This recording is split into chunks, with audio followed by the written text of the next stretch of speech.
Pastor Jack, delighted to be here with you and just to get to know more about the ministry that you and the people here at Living Waters Lutheran Church have in supporting the community.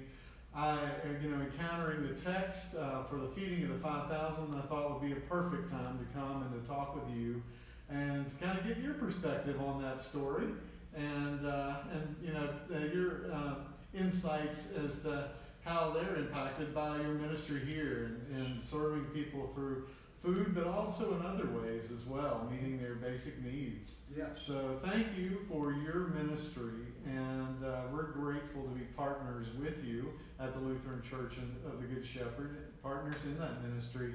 And so, I've got some questions I want to ask just to kind of get things rolling and see where it goes. Well, want to welcome you as a mission partner because, we have a relationship building up. We've had a relationship, but it's come to a little bit more fruition than when we first started. So we're delighted to have Church of the Good Shepherd as a mission partner. So thank you for coming. Absolutely. So, as we think about this story of the feeding of the 5,000, kind of what jumps out at me, I guess, is the two main things. That Jesus is giving thanks for what's there to work with, and then distributing it to those who are gathered. How do you sense that ministry of giving thanks and distribution, how does that relate to what is going on here at Living Waters? When I heard what the gospel text was about the feeding of the 5,000, what came to mind immediately to me was the fact that Jesus fed the 5,000 one evening with the help of his disciples. It's taken us over a year to feed 5,000. So those two figures kind of jumped out at me in that sense. We have good helpers that help us with the distribution. One of the things that we're most delighted about with our food ministry is that it has grown out of need. We don't turn anyone away unless there's some special reason that they can't receive the food. But we serve everyone who is in need, and we seldom turn anyone away. Right now, we're doing our ministry of food distribution by appointment. Before this virus situation happened, we're what they call an open food pantry, which means that the people could come inside our building and shop and get the food they need. But since they've closed down the public to, with all this social distancing, we've gone to an appointment by only, where people will drive up in their vehicles, stay in their cars, and pop the trunk, or if they have a pickup, open a tailgate, and then they will receive their boxes of food. Most generally, they get 2 or 3 banana boxes full of food, and so we haven't been able to again fulfill all the needs. We're not only a food pantry distribution site, but we're also a resource center. My wife works with all the different entities here on the reservation, all the different agencies that are here, whether it's the hospital, whether it's the fire department during the winter when they have burnouts, we'll supply clothes and utensils to the families, the hospitals, and she works with all the social agencies who send up people in need of food, and so she gives them emergency boxes through the food pantry we have. Mm-hmm. So we've built rapport, not only with the agencies here on the reservation, but also with our county seat, which is Bryson City. She also has a relationship with all of the social services over in Bryson City, and she's been able to, if in need, distribute food boxes to them that they keep on site when a family is in need, and then they'll come back and replenish their boxes. So it has grown beyond our expectations, and we're just thankful that God has been behind us every step of the way. So we thank Him and thank all of our ministry partners who help us out. Good, thank you. Yeah, how have you sensed Jesus in your midst as you give thanks and distribute? How have you sensed Jesus is present? Well, I didn't know He was lost. Joke! You know, it is amazing that I look at it like this. And as part of our food distribution, we have poor people serving poor people. Our congregation members are 80% tribal members here on the res and 20% from outside in the community. But we have such a large turnout of volunteers from our congregation, and it is through them and through their efforts and willingness to volunteer that, you know, Christ is present.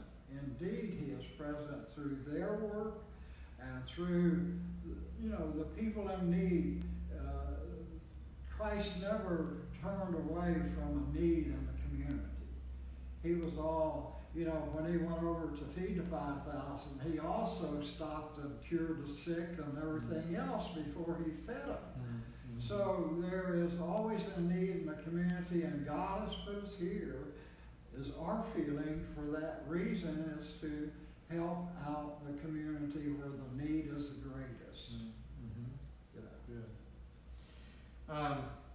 Well, you know, it's curious about how the disciples react in this story, and you know, and they really didn't feel like there was anything to give because they were like, "Well, send them home," right? Yes. And so are there times when you feel like you've had nothing to give, and what did you learn in those times? We depend on God quite a bit. Seriously.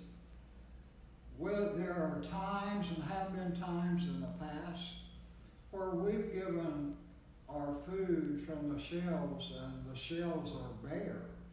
And we're looking at another distribution in 2 weeks ahead without anything on our shelves.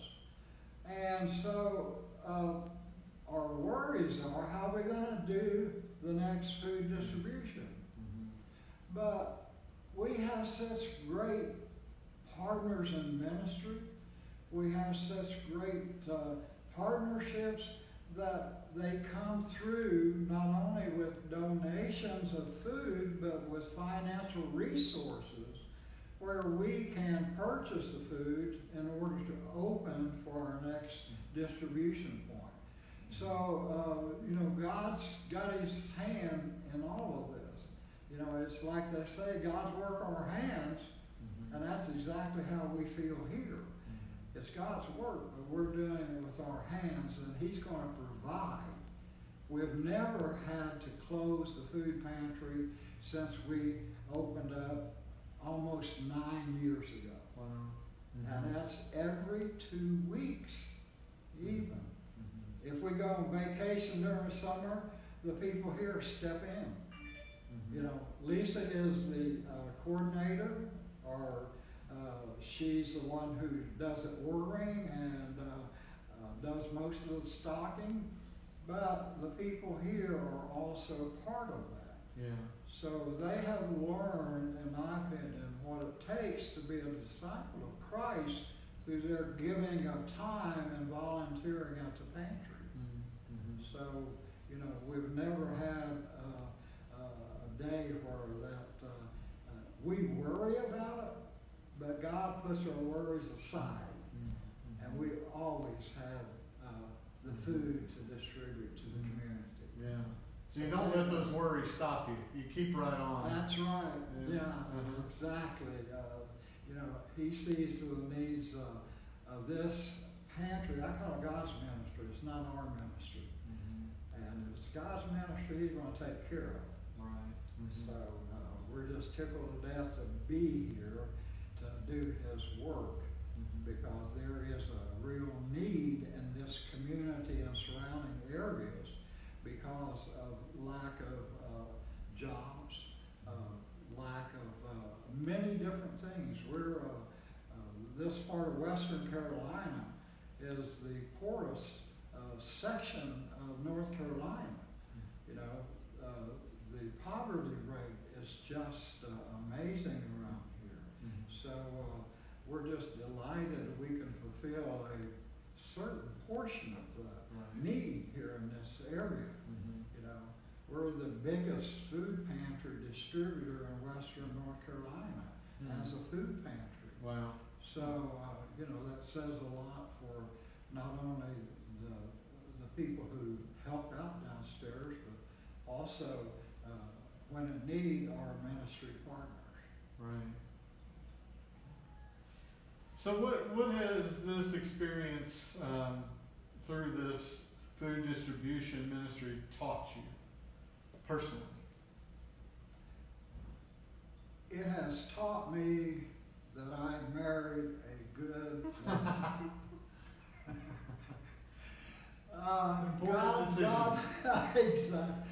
God sent her to me, and I'm assuming He sent me to her, but she is such a resourceful person that she takes away most of my concerns about not only the food distribution, but also the ministry here when we worship and when we have different events, because as I said, she's such an organizer.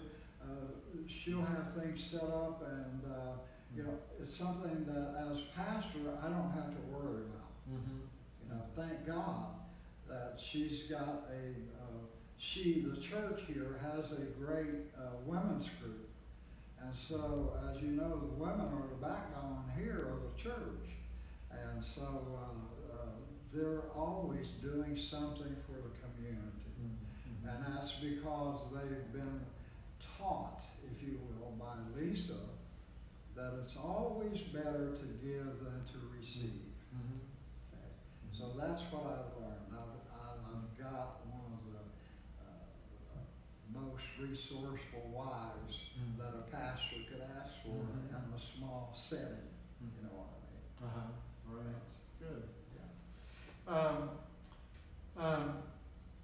So tell a little bit more. You mentioned partners and that sort of thing. Where do the loaves and the fishes come from? What are the sources that sustain your ministry here? We have a relationship with every denominational church except for one, okay? And that includes the Catholic community, Presbyterian, Episcopal, Baptist, Methodist. You name the denomination, and we have some sort of a relationship with them vis-a-vis. They either donate food products, clothing, or a lot of times we receive financial gifts from other denominations.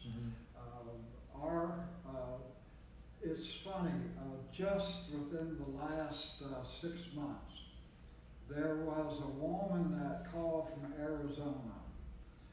She is with Cook College, which is a Presbyterian, it's pre-college courses for those who are looking to enter ministry.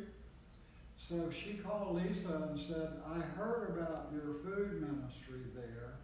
We're wondering if we can help you out. Now, to me, that says that we have partners in conversation with other people throughout the country, because we receive donations from most every state in the union, from coast to coast, from the Gulf Coast to Alaska. So I think it's, if the people see that you are providing a need for the community, and that need you're supplying, and it goes directly to the community in need, then they'll continue to support you in what you do as a ministry. We have had such great, not only ecumenical partners, but great partners in our Lutheran body, including the North Carolina Senate. When the virus affected the ministry of our food program, we were running real low on food, and our Senate stepped in and asked different churches to donate food products so that we could keep the food distribution going.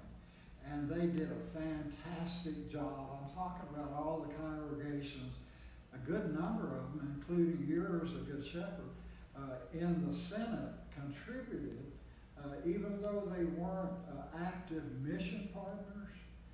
They saw the need and they know what we're doing with our ministry here, and so they helped us fulfill that need of not only with the food and clothing, but also financial resources. You know, so we're just thankful to all our ecumenical partners in North Carolina Senate for all they've done for us and for this community. And the community realizes where everything comes from. You know, they realize that we as a small congregation couldn't possibly, do what we do without help from outside. So we're just tickled to death with our relationship with all the Christian people, and that's the way I want to put it, because again, like Jesus, they see the need and they step in. Right. Yeah. So, thinking about feeding stories, and I know the feeding of the 5,000 plus is one of the most memorable stories in the Gospels. Are there other feeding stories that inspire you when you think about Jesus and his eating with people and his, and food and that sort of thing?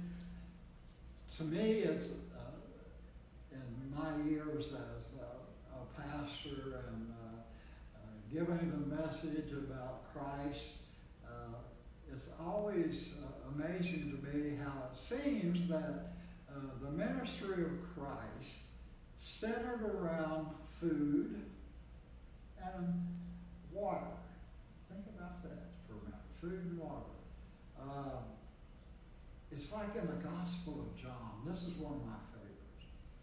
At his third appearance to the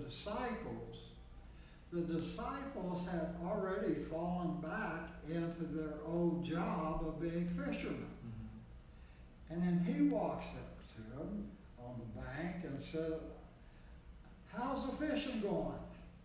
You catching anything?" And they said, "No." He said, "Well, throw your nets over on the right side." And they did. And those nets were filled where they could barely pull them in. So then he told them to come ashore. And he also, when they came ashore, he had a meal with them. And he asked one of the disciples, "Give me a piece of fish," right?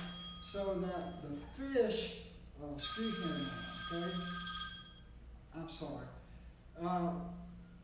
He gave, the disciple gave him a piece of food so that they could see he was really alive and well after his resurrection. And so it's like it goes from the end of his last meeting with the disciples by the water until the beginning of his journey with the disciples at the water, where he come out and called them to be fishers of men. Mm-hmm. So those stories about Christ, to me, not only fit what this reservation as Indian people is about, and I'll clarify that by saying, as Cherokee people, water is the most important element besides the air we breathe. It's always the Cherokees will go to the water for all their different ceremonies. So water is very important to them. You know, if we're known as the principal people. So when they have stickball games here on the reservations, which has been carried for centuries as one of the sports of the Cherokee people, the two ball teams that face each other will go to the water, and they will immerse themselves in the water to rid themselves of all the bad thoughts that may be in their body. Mm-hmm. And their medicine man or shaman will then perform a ceremony with them and will pray with them before they have the ball game. So you see, water is very important to the Cherokee people. Mm-hmm. Their encampments, their towns, like here, always built around a lake or a river or a stream or wherever it may be. You know, because they know that's one of the life-giving elements.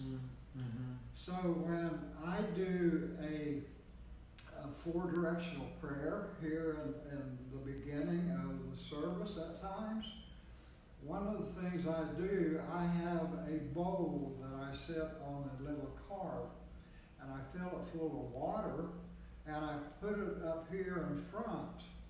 And then as I pray, I invite the children to come up and stand around the bowl of water.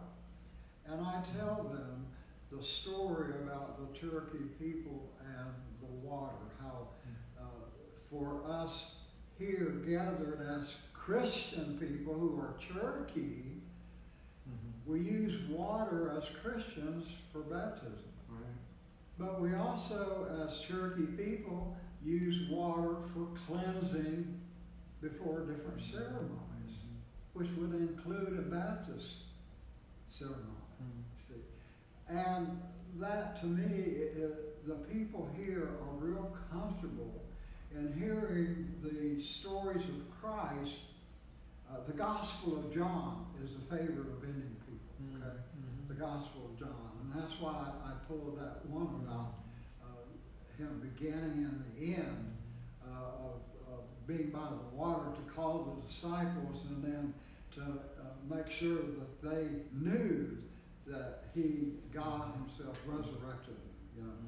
So it's very important to the people here to have some cultural relation to Christianity, because a lot of these young people come here have no Christian foundation, okay? So through Sunday school, that's what we're doing, is we're building their Christian foundation so they can go back home, and when they go back home, their parents will ask them what they learned, and then they can tell their parents who don't go to church, you know, what church is about. And so then at times we've had the parents come in with their children.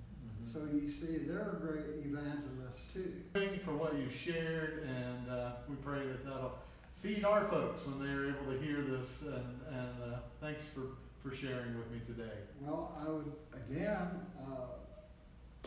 the congregation at Good Shepherd has an open invitation, as some of them do, to come and worship with us. We've had a number of people come and do that.